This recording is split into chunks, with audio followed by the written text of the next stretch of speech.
E aí? Já parou para pensar se é possível construir a realidade primeiro na mente? Hoje a gente vai mergulhar na visualização. É uma prática que vai, sabe, desde segredos espirituais bem antigos até virar ferramenta de ponta da psicologia usada para melhorar desempenho e até reduzir a ansiedade. Como é que algo que parece tão místico se tornou algo que a gente consegue medir? Bora descobrir? E para começar, saca só essa frase do Neville Goddard, um místico do século XX. A ideia dele, basicamente, é o seguinte: o mundo que a gente experimenta aqui fora é só um reflexo, um espelho, do que está acontecendo aqui dentro, na nossa consciência. Tudo, absolutamente tudo, começaria e terminaria na imaginação. É uma base bem usada, né? E ela prepara o terreno para tudo que a gente vai ver. E aqui está a grande questão que a gente vai explorar hoje. A gente está falando de uma lei metafísica que molda o universo, como o Goddard sugeria? Ou será que a gente está falando de uma técnica psicológica superpoderosa que meio que hackeia o nosso cérebro para alcançar objetivos? Vamos investigar essas duas perspectivas. Ok, vamos começar pela base do pensamento do Goddard, a lei da assunção. A ideia é radical de tão simples. Aquilo que a gente sente e acredita que é verdade dentro da nossa imaginação, inevitavelmente se torna a nossa realidade física. Para deixar isso mais claro, o Goddard conta a história de um soldado. Imagina o cenário. O cara estava preso no exército, longe de casa, e o maior desejo dele era ser dispensado. Só que, em vez de ficar só sonhando acordado, ele decidiu aplicar um método bem específico, uma técnica de imaginação super focada. O segredo, o pulo do gato, estava todo no estado mental. Sabe aquele momentinho quando a gente está quase pegando no sono? O corpo está relaxado, mas a mente ainda está ali, sob nosso controle? Pois é, nesse estado ele não ficava só pensando na casa dele. Não, ele assumia que já estava lá, de verdade, deitado na própria cama. E o mais impressionante era a riqueza de detalhes, a vivacidade sensorial. Ele não só via a cena, ele sentia os móveis que ele conhecia, ele via os tijolos vermelhos do prédio em frente. Ele repetiu essa cena toda a noite, até que a sensação de estar em casa se tornou mais real do que a cama dura do quartel. E o resultado? Bom, de um jeito totalmente inesperado, a dispensa dele foi aprovada. Então, o ponto crucial é esse. A lei da assunção não é sobre pedir coisas para o universo como uma lista de desejos. É sobre incorporar o resultado. É uma mudança que acontece primeiro por dentro, na consciência, e que, segundo essa teoria, vem antes e é o que causa a mudança aqui fora.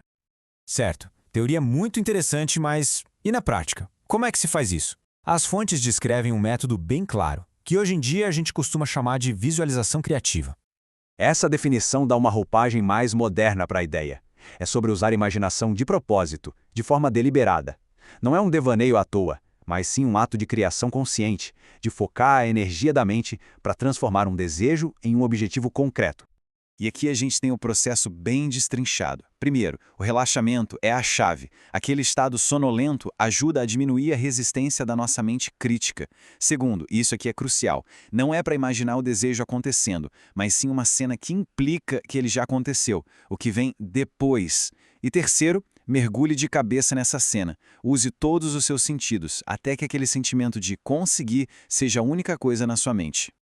Agora vamos virar a chave. A gente vai sair do campo da filosofia e entrar de cabeça no laboratório. O que será que a ciência moderna diz sobre usar imagens mentais? Na psicologia, eles chamam isso de imaginação guiada. Olha, esse número aqui é impressionante. Uma revisão de vários estudos publicados ali entre 2018 e 2022 descobriu que em todos os 12 estudos analisados, sem exceção, a imaginação guiada reduziu de forma significativa os níveis de ansiedade dos participantes. Isso não é achismo, não é uma história isolada, é um padrão consistente em pesquisas controladas. E aqui a gente vê as duas abordagens lado a lado. A explicação de por que funciona é totalmente diferente. Uma é metafísica, a outra é neurológica. Mas a prática, o que a pessoa faz de fato, é incrivelmente parecido. Nos dois casos, o lance é usar a imaginação com foco para criar uma experiência interna super vívida de um estado desejado. Mas e aí? Por que funciona do ponto de vista da ciência? A pesquisa mostra que quando a gente visualiza uma ação, as mesmas áreas do cérebro são ativadas como se a gente estivesse realmente fazendo aquilo. É como se fosse um ensaio mental. A gente está, na prática, fortalecendo as conexões neurais, preparando o nosso sistema nervoso para o sucesso. Mas atenção, tem um porém muito importante. Uma distinção que a pesquisa moderna deixou bem clara e que pode ser a diferença entre o sucesso e o fracasso dessa prática. A pergunta é: adianta só ficar fantasiando com o resultado final, se imaginar segurando o troféu, recebendo o diploma, assinando aquele contrato? Então, acontece que focar só no prêmio pode, na verdade, ser contraproducente. E aqui está a diferença crucial.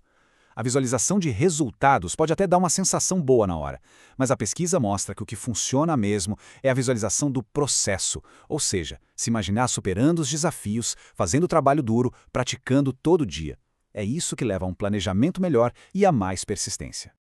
Então, vamos juntar as peças do quebra-cabeça. Como é que a gente pode combinar a profundidade da lei da Assunção com a precisão da pesquisa psicológica para criar um método que realmente funcione? Bom, este checklist aqui resume tudo.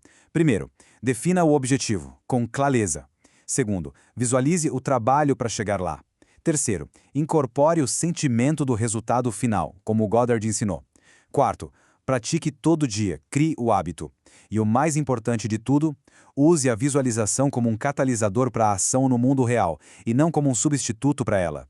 No final das contas, talvez a explicação de como isso funciona seja menos importante do que o fato de que funciona. Seja uma lei espiritual ou uma técnica cerebral, o resultado é o mesmo. A imaginação direcionada é uma das ferramentas mais potentes que existem para moldar nossa experiência de vida.